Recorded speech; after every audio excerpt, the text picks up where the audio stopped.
think it's been a year since we've had you on last. Yeah, last year at Comic-Con. Last year you teased Secret Six, what was to come for Gossamer and John Kent, and now we're deep in the throes of the story. Yeah. How have you been enjoying it? Oh, I'm having a blast. My favorite thing all the time is to just make these characters suffer. And well, I was joking with Clark earlier that I was like, if I've learned anything in my short life, it's that it can always get worse. And that is a lesson that I am very eager to impart on John Kent in particular. Well, one of the interesting dynamics, and we teased this last year, is the triangle between Dreamer and John Kent and Gossamer. Yeah. And John is sort of stuck in the middle. Bless his heart.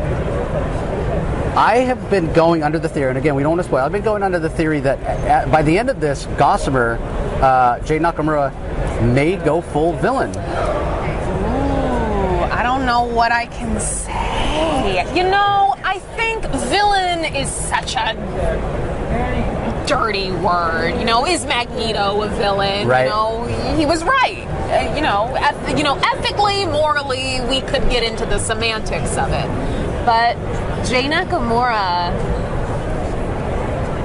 is right.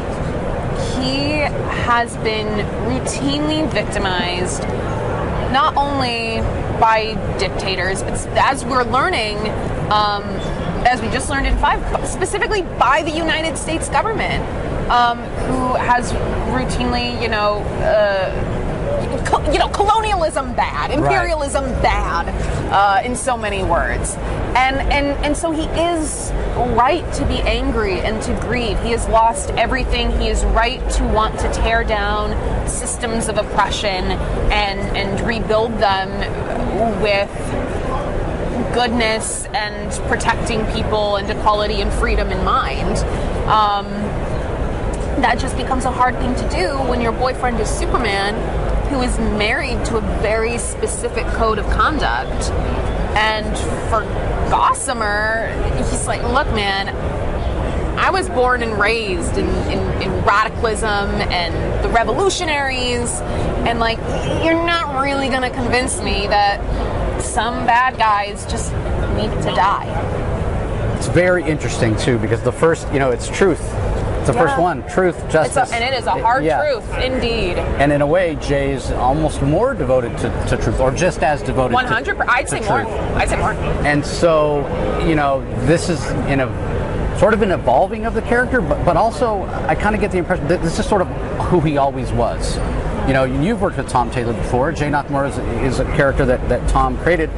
So would you say, and maybe it's a bit of both, would you say this is an evolution or just it's a revealing of, or maybe distilling down to the core of who Jay was from the beginning? I think it's not who he always was. He doesn't want to be violent. He doesn't want to hurt anybody. He doesn't want to have to fight. He has simply been left no other option. Through this whole series, John Kent's North Star has been, I just want things to go back to normal.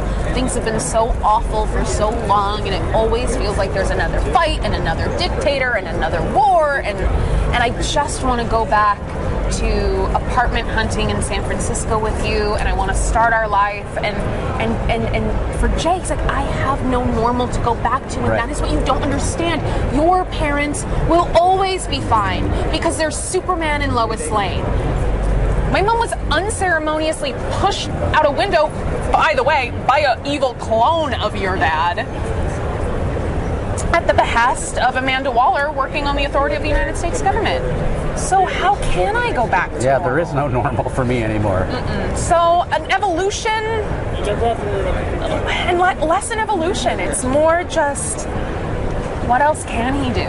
What else should he do? What would any of us do in that situation? He's 18 and has lost everything.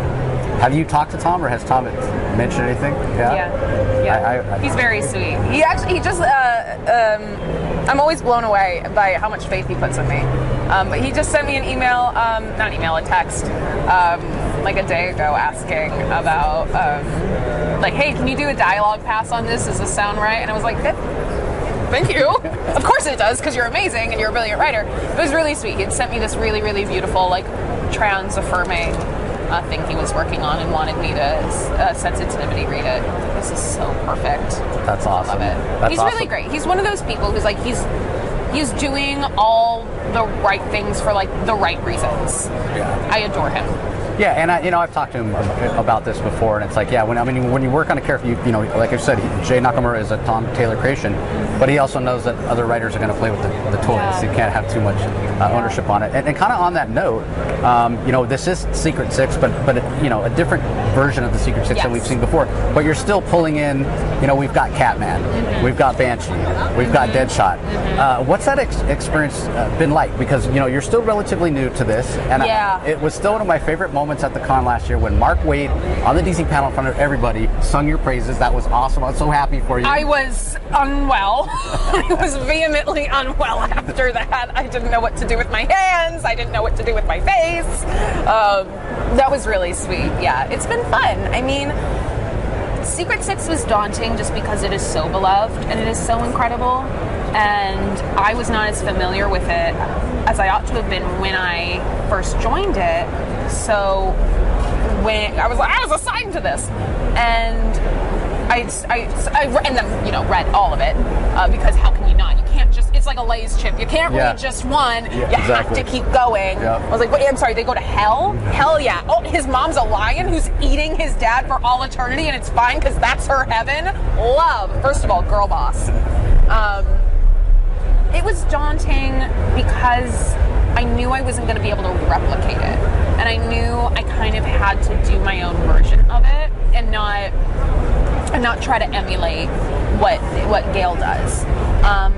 But it's not Secret Six without Catman and Deadshot. You gotta have them. Black Alice felt like a perfect pick because she and Dreamer had just been on the Suicide Squad together, so that felt like another time. I knew Jay and John had to be there too, so we could keep exploring all of the drama post Absolute Power. And then Jeanette wasn't originally in the plan, but as I was reading, I was just like, she's so amazing and so cool. And that scene where she's first doing her wail as she's fighting Wonder Woman, and she's like, let me show you what a monster is. Yeah. And she's reliving her death. I was very excited about that and had to do our own little version of that because that was just so fucking badass. So he's, still trying to bring things from the original run that people love. Still trying to keep the themes and the morals, but doing something new with it. And still having that Deadshot Catman dynamic, which has to be a ton of fun. You just gotta. It's so much fun. New projects pitching at DC, other things to come to be announced? Yeah, so Jadzia Axelrod, who wrote Galaxy the Prettiest Star and Hawk Girl, and I are teaming back up to write a Justice League story starring Dreamer and Galaxy coming back together for the first time in the mainline DCU.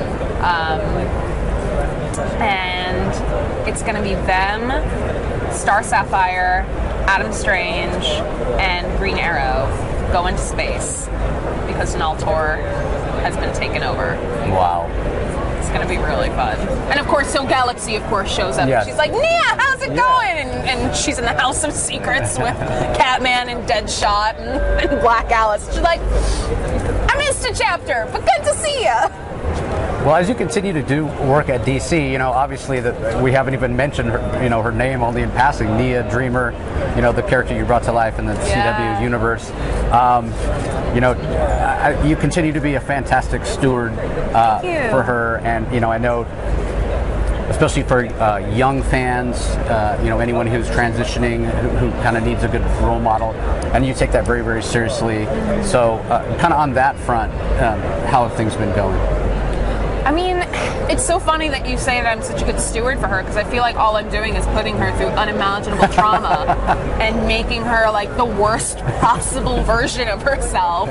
But that's been so fun. I wanted, because I think specifically for trans folks, so much of our representation is grounded in like being unimpeachable and being perfect and that's something I grew up with. It was, Nicole, as the world's falling apart around us, Nicole, if you yourself are unimpeachable people, then they won't be able to scratch you and they won't be able to say anything. And surprise, surprise, still got hate crimed. Doesn't fucking matter. You're still human. Nobody's perfect. Yes, exactly. And so for Dreamer, one of the most fun things and surprising things has gotten to be just making her the utter girl failure that she's become.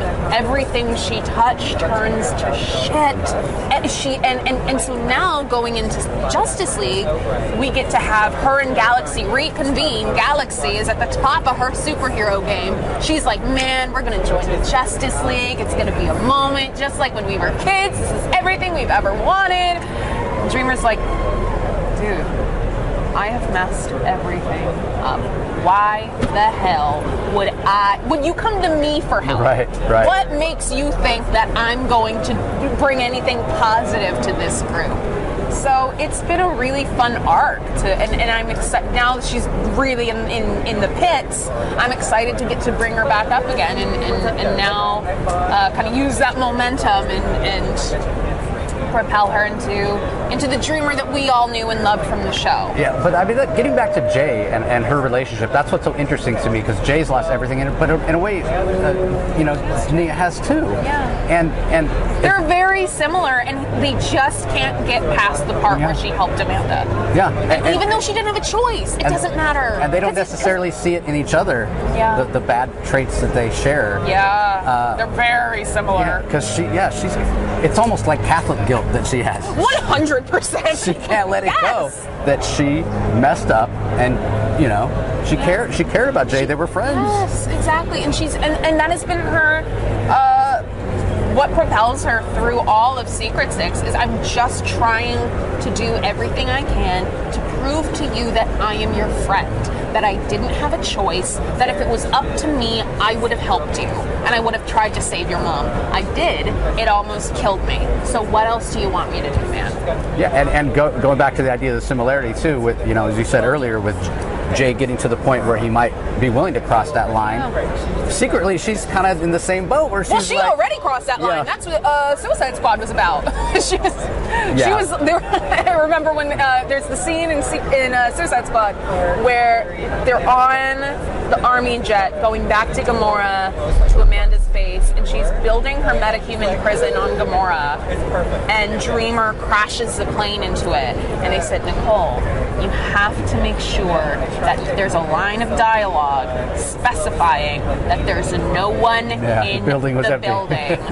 Otherwise, she's just doing a 9/11. Right. And I was like, I mean, okay, but she's gonna do it either way. Yeah. Because what do? She's like, I'm like, okay, what are the tools at my disposal? I'm bound. My powers were stolen. I've got this jet. She's got a prison under construction. She's colonized a country. She's planning to take over the world. I'm gonna hit it with a jet. Yeah. Again, sound strategy. Yeah, again, like the parallels are fascinating between her and Jay, and then to put him next to John, who, like, I think if he wasn't Superman, would definitely be right there with him, messing shit up, but he can't because he is held to an exponentially higher standard by himself, and by his dad, by the people around him, but no one wants John to be Superman more than John. Right. And standing next to Jay and Nia, they're like, look, man, that was never even an option for us. We're not going to be able to aspire to the thing that you do. So you be the type of hero you want to be, but don't tell us we're bad people, because what would anybody else do in our situation? Yeah, again, those parallels of them both being trapped by the circumstance. Yeah, trapped by Amanda Waller. Yeah. Yeah, exactly. Yeah. Poor Amanda Waller. Right? I'll never feel bad. Memories. I will feel bad. Never feel bad for Amanda. Everyone that listens to the show knows my feeling. Like, she's a character you love to hate. I love her so much. It's so much fun writing her. And now she's in a really fun spot too, because now she's kind of wiped the board. Yeah, it'll be interesting to see where she goes next after the events of absolute power, and everybody realized, because she said the quiet thing out loud, that she was a villain. You know, we want to talk about villain or evil or bad, you know. Well, yeah, and I mean, that was another thing that I really loved about Suicide Squad, was getting to play with the similarities between Dreamer and Amanda, because those were two women who have both come so close to seeing the world end so many times. And the difference is Amanda just fully gave over to, well, I'm just going to play God, and I don't care what anybody thinks about me, and now Dreamer being on the Secret Six, she's like, shit, am I just like her? Yeah. Ooh, woof. Yeah. Looking in that crazy It's just fun so house delightful and depressing. I love it. Well, it's always great to catch up with you, Nicole. Thank you Keep very up the much. fantastic work. Everybody make sure you're reading Secret Six. It's amazing. We're obviously reviewing every issue as it comes out. And look for your project with Jebs on Justice League. It's going to be good. We're really, really excited about it. We're getting the girls back together. Fantastic. Well, thanks for listening, everybody. We'll talk to you next time.